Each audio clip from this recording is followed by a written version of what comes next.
In 2026, millions of pages of documents were quietly released by the United States Department of Justice. No dramatic announcement, no breaking news sirens.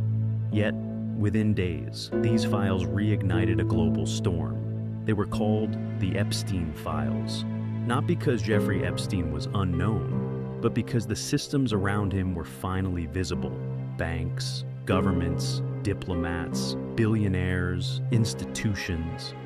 This is not a story about rumors. It is not a story about social media theories. This is a story about how power behaves when exposed, and more importantly, how it survives.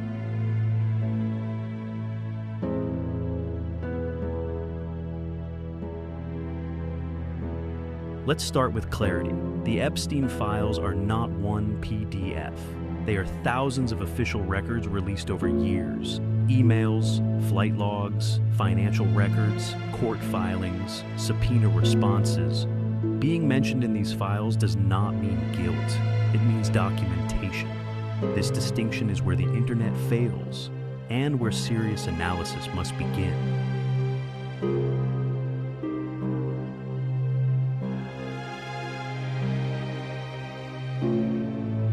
Why now?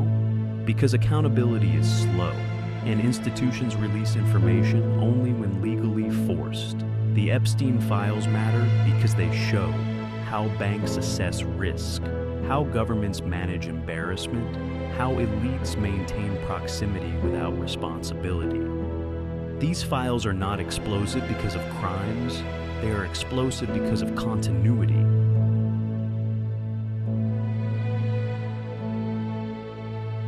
Banks do not manage morality. They manage reputational risk.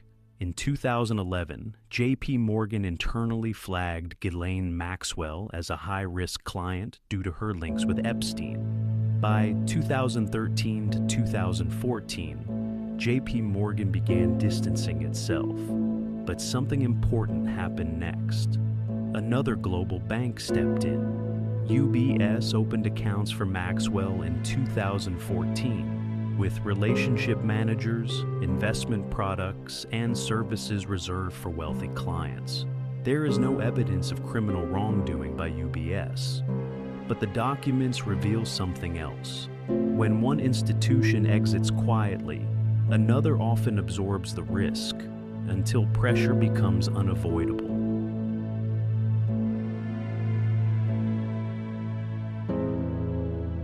In July 2019, Jeffrey Epstein was arrested. 16 days later, financial transfers connected to Maxwell were processed, legally permitted, procedurally correct. But timing matters. Financial systems are designed to operate until stopped, not until morally questioned.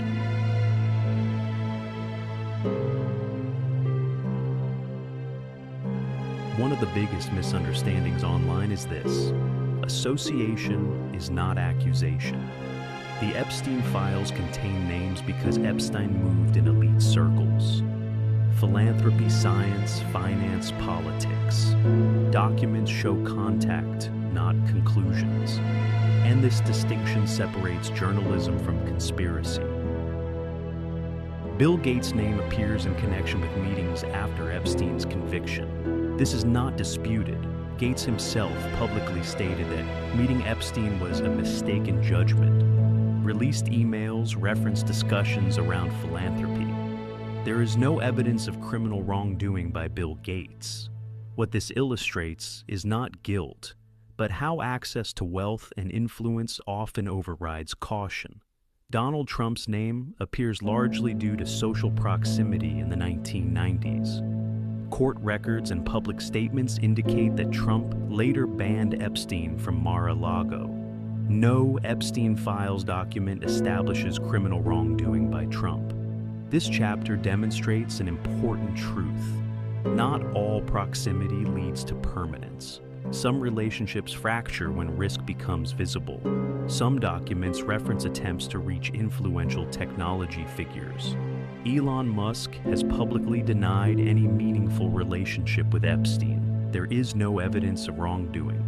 This highlights another issue. In the digital age, even unsuccessful outreach can become misinformation. Stephen Hawking's name appears in relation to scientific events and conferences.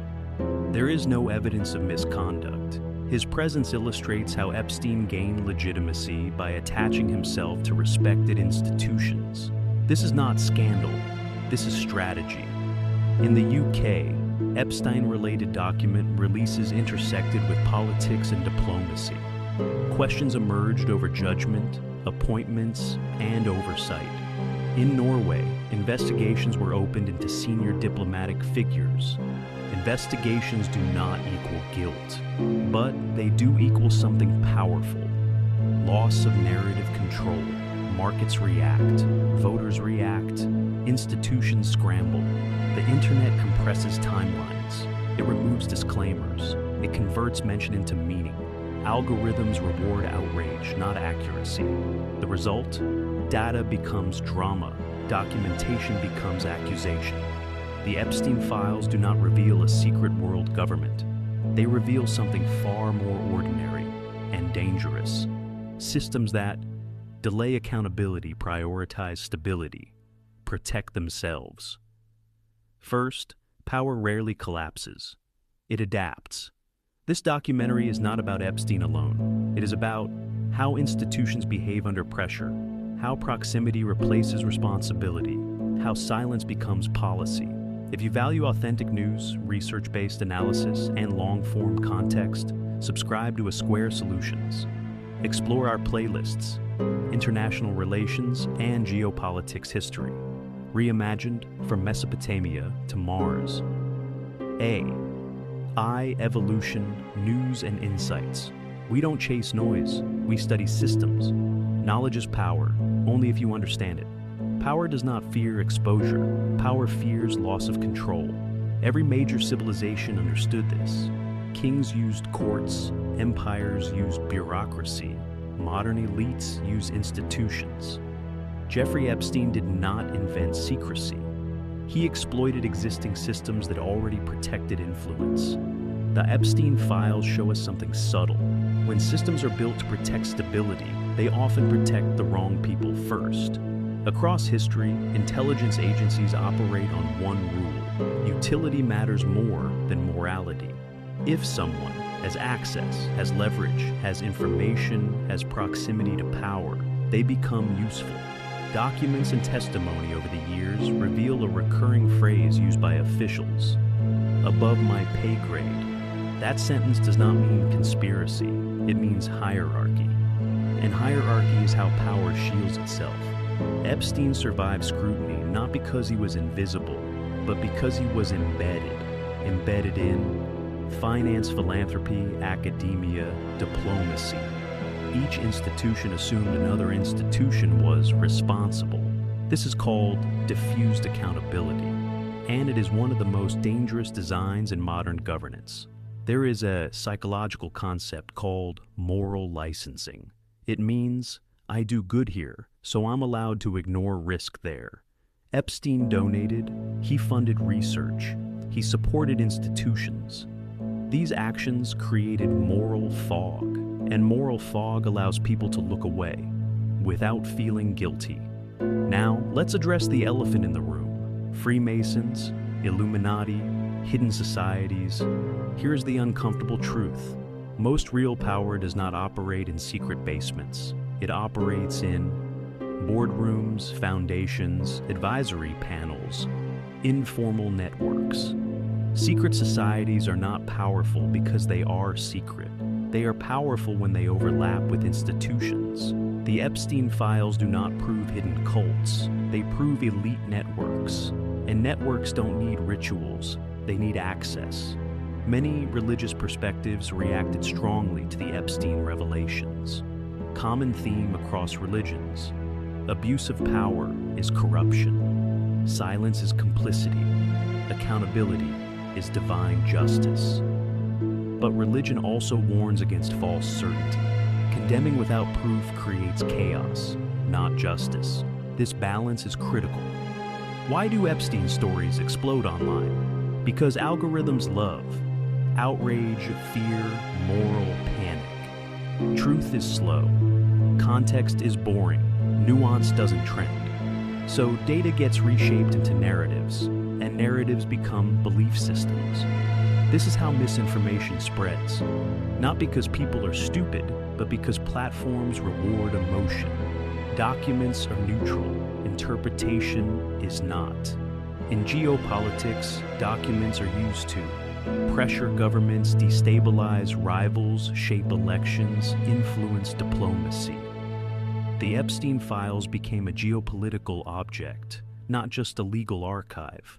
And once politics enters the room, truth becomes secondary to leverage. When Epstein-related documents touched royalty, diplomats, international institutions, the response was not denial, it was containment. Statements carefully worded, investigations cautiously framed, silence strategically timed. Why? Because symbols matter. When symbols collapse, systems tremble. This may sound shocking, but listen carefully.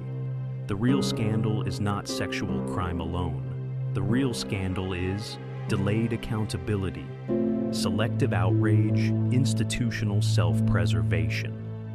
Criminal acts are committed by individuals, but cover-ups are committed by systems. You might think, this has nothing to do with my life, but every system exposed here, banks, governments, platforms, media, also decides your money, your data, your laws, your future.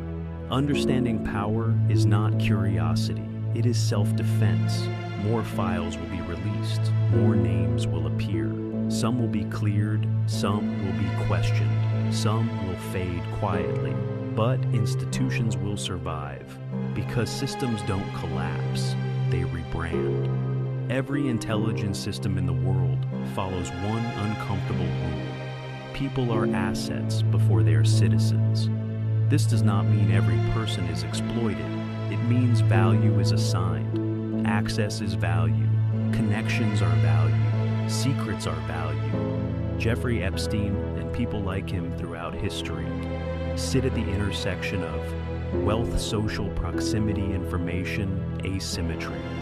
That combination makes someone useful, not heroic, not protected forever, just useful. From Cold War informants to organized crime intermediaries to corporate whistle silencing, history is filled with examples where institutions tolerated morally compromised individuals because they knew too much, connected too many dots, controlled critical access points. This is not conspiracy. This is statecraft.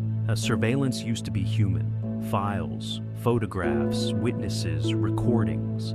Epstein-era allegations about hidden cameras, recordings, contact lists fit into a much older pattern. The goal is not always blackmail. Often the goal is deterrence. When people know they might be watched, they behave differently. Here's the twist. In the 21st century, you don't need islands. You don't need tapes. You don't need secret rooms. Your phone does the work. Metadata, location, contacts, preferences. Power has shifted from physical surveillance to digital exhaust, which means the Epstein model is outdated. The new system is quieter, cleaner, legal, and far more powerful. Artificial intelligence does not invent evil. It scales incentives. AI can connect relationships faster, identify influence networks, predict behavior, flag vulnerabilities. In the wrong hands, AI turns influence into a science. This is why modern geopolitics is less about weapons and more about data leverage. High-profile figures today live in a paradox. They are extremely visible, yet selectively opaque. Appearances are managed, narratives are shaped, scandals are timed. The Epstein Files remind us visibility is not transparency. Sometimes it's camouflage. This is critical. A name in a document does not equal wrongdoing. Diplomats meet people. Scientists accept funding. Politicians attend events. The danger is not association. The danger is absence of scrutiny when patterns repeat. Justice fails not because of innocence, but because of lack of investigation. Why did some journalists push harder than others? Because media is also a system. Dependent on, advertisers access political climate audience appetite. Courage is expensive, silence is profitable. This is why independent, slow journalism matters. You cannot control governments, but you can. Question narratives demand, sources resist emotional manipulation. Support real journalism. Power feeds on apathy. Awareness is resistance. Jeffrey Epstein was not the system. He was a symptom. Remove one man, and the system continues. Change the system, and men like him lose oxygen. If you want real global affairs, analysis history with context, technology, and power, explained AI without hype, geopolitics without propaganda, subscribe to Square Solutions. Explore our playlists, international relations and geopolitics history, reimagined AI evolution and power structures. We don't chase virality,